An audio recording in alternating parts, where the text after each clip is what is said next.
22 scripture. Look with me in verse 22 of chapter verse 22 of chapter 22 of Exodus. It says, "You shall not afflict any widow or fatherless child. If thou afflict them in any wise, and they cry at all unto me, I will surely hear their cry. And my wrath shall wax hot, and I will kill you with the sword.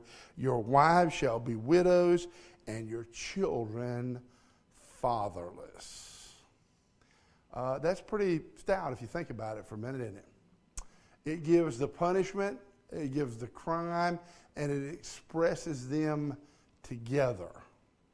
Now, most of these civil laws don't do that.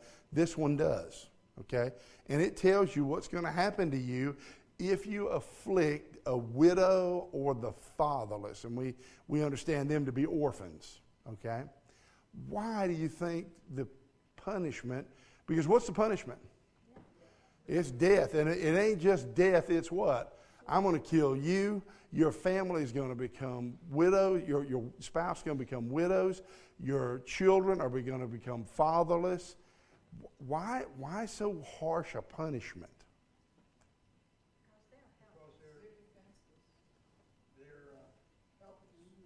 Okay, helpless, defenseless, helpless. Anybody else? I think that y'all are all right to a point.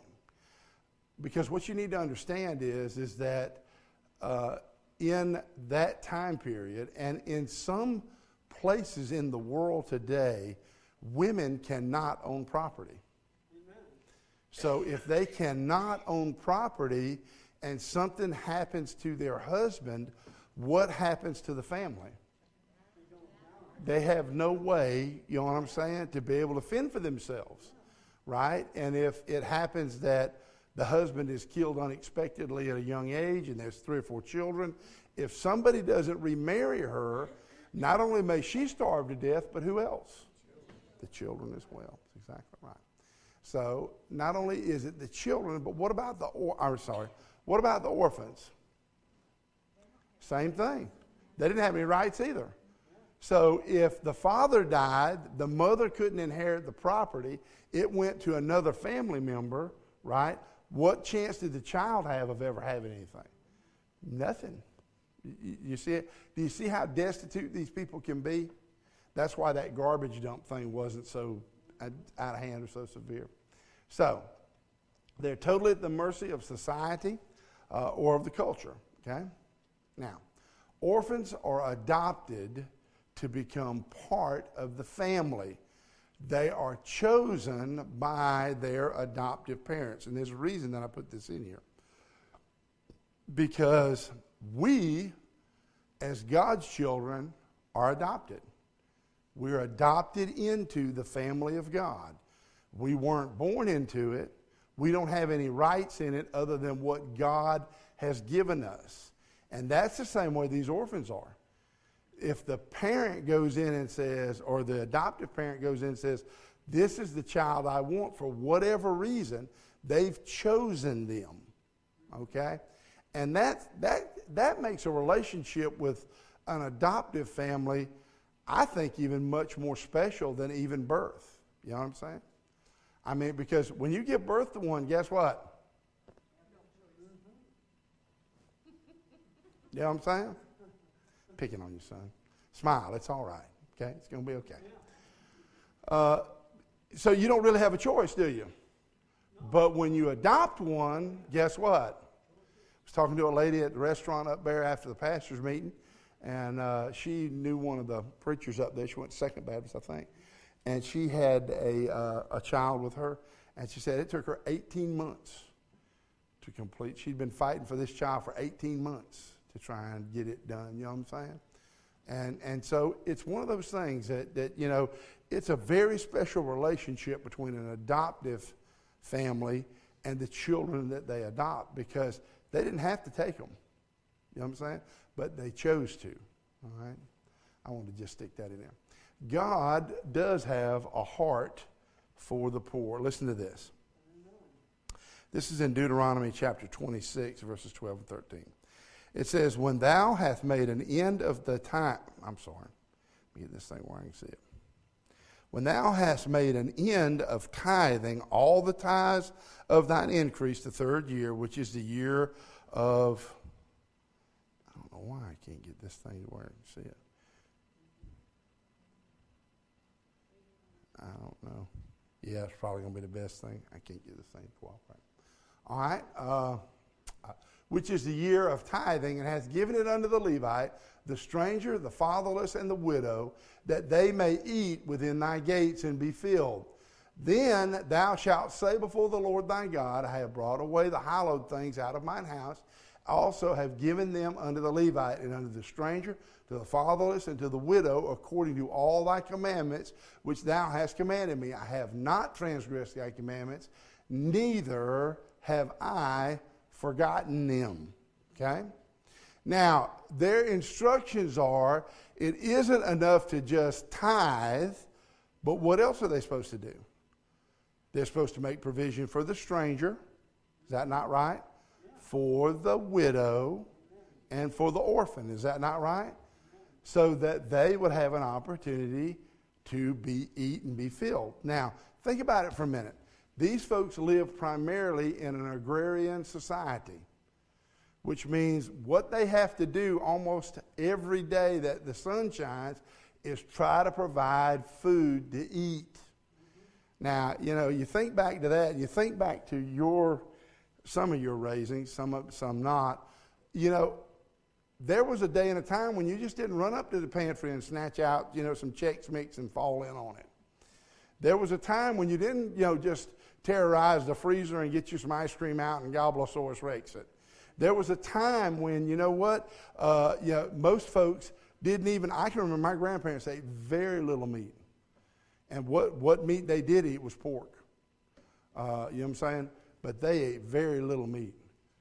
But they raised everything else they ate. Well, they raised the pork too, for the most part. But the idea is that guess what? God says there should be enough food to go around for everybody. Now, in the world in which we live today, we have a thing called EBT. All right? And there are all kind of programs to help the richest country in the world help those who can least afford to buy groceries. But the problem that we see with that is what? Well, I mean, they do buy good food with it. But even more than that, it becomes a cycle. You hear stories about where people have $100 left on the EBT card, and if they say, hey, look, if you'll buy me a carton of cigarettes, you can take and spend it, or drugs, or whatever. You know what I'm saying? We see the system abused to the point that when we see somebody stand on the side of the road and says, I will work for food, that's usually Latin for what? Yeah, give me the money and I'll go buy my food. How about give me, and I really would like $20. You know what I'm saying? Because you don't never really know at the end of the day. Okay? So God has a heart for poor people. Now, why is that? Why does it seem like he has such a heart for poor people?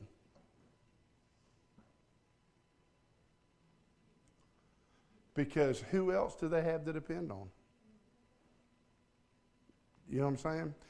When we talk about, well, man, I'm telling you what, that guy's got faith. He's believing God's going to provide his next meal. You know why? Because he can't provide it himself. And let me tell you something. When we truly believe and trust God is when we can't provide it for ourselves. That's when we say, see, Lord, I can't do this. You're going to have to help me. As long as we can do it, what do? We do it. We do plan B. You know what I'm saying? If that's what we want to do, we do it. You know what I'm saying? But think about this for a minute. I can remember when the kids were little, when we were little, Christmas was something really special. Today, Christmas is just almost another day. And the reason being why? Because we buy everything, you know what I'm saying, all year long. So Christmas isn't about what I really would like to have. because I'm going to get it all throughout the year. So it is the idea that these people, they can't depend on nobody else. There was no Social Security. There was no EBT card. There was no, if God didn't provide for them, guess what? They were just hurt because the women couldn't own the property and the children had no rights. Does that make any sense? So God declares his protection in Isaiah 54:5. He says, "For thy maker is thine husband. The Lord of hosts is his name, and thy Redeemer, the Holy One of Israel. The God of the whole earth shall he be called." And Psalm 68:5 says, "A father of the fatherless and a judge of the widows is God in his holy habitation." So God is looking out for these two groups, and they are the truly poor. Now, when somebody tells you, and I've heard this, not here, but, in general, well, I can't find a job. Brother, I tell you what, you just come riding around with me. I can show you all kind of places that got help wanted signs out. Will you go to work? Well, I don't want to work for them. Well, that ain't what I really want to do. Well, then you know what? You're not hungry enough yet. Because when you get hungry enough, guess what? Running a lawnmower, what? You ain't too good, too proud to do anything. You just do what's got to be done, right? But now, you see people who say, "Well, I'm so poor, I'm so poor." Well, get up and get a job. Shock. That never occurred to me. And part of that's because of the government. Anyway. All right. So there's a warning of judgment. Matthew 18:6 says, "But whosoever shall offend one of these little ones which believe in me, it were better for him that a millstone were hanged about his neck and that he were drowned in the depths of the sea."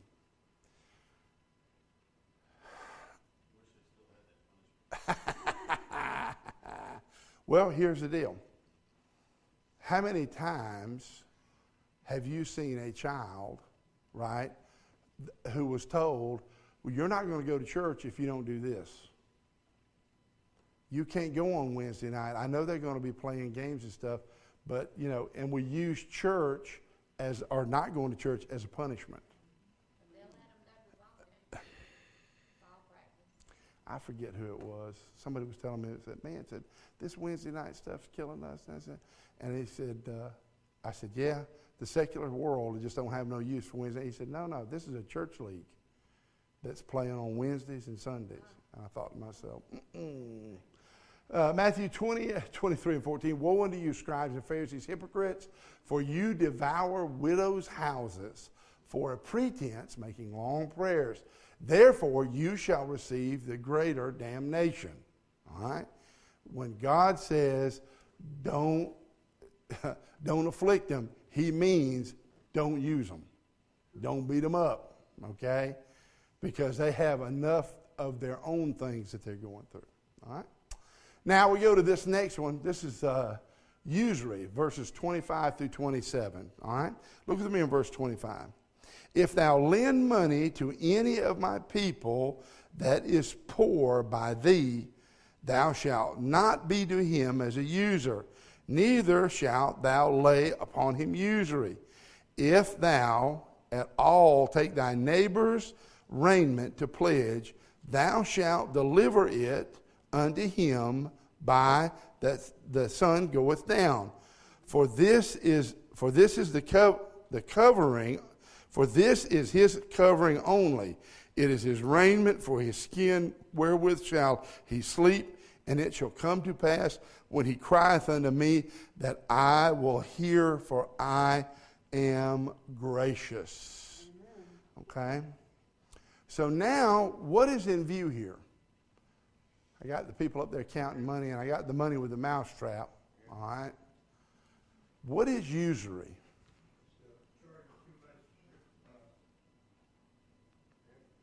It's interest, is exactly right. We just got a belt card, and it's 25.9% interest. You don't pay it off. Is that right? That's criminal. Compounded secondly. They're just sending those out in the mail to everybody. Yeah. Well, what about this? What's in view here now Is this commercial loans that are in view? It really isn't, okay? It really isn't what a bank would do. And here's the reason why. Because the person that goes to the bank for a consumer loan has a choice, correct? What is that choice? Well, you know, if you don't want to go down here and pay 25% interest, then maybe you shouldn't be shopping at Belk. Maybe you ought to tell yourself, there's a lot of good clothes. I'm telling you what, go to Attic Treasures on Dollar Wednesdays. Man, my wife looks like she couldn't do no better if she'd had a gun and a mask. She comes back and shows me all this stuff she's buying and I'm talking about, dude, it's still got tags on it. It's brand new, People take it down there and give it away because they don't want it in their closets. So the idea is that what's really in view here is not really so much the commercial loan or the corporate loans, but it's loans to who? To poor folks, people who can't what?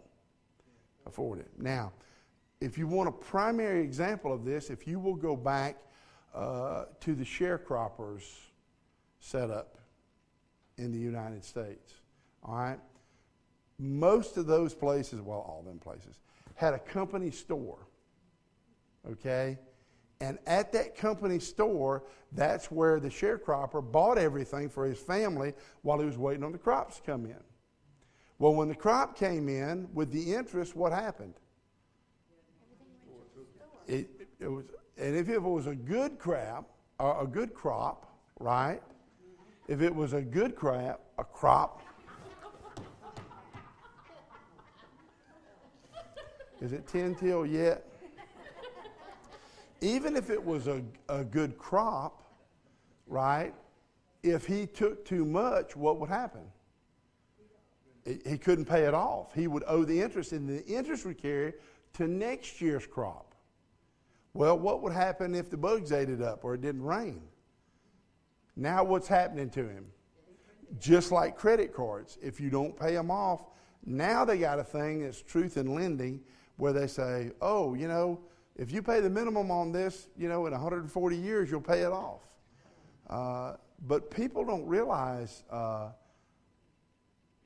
things double and triple when you buy it at that kind of interest rate. And by the time you get it paid off, cars are the same way. Cars have gone out to 10 years.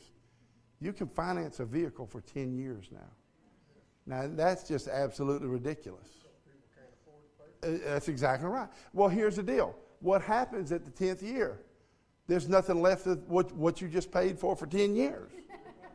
Right? And it's broke down, and now what happens?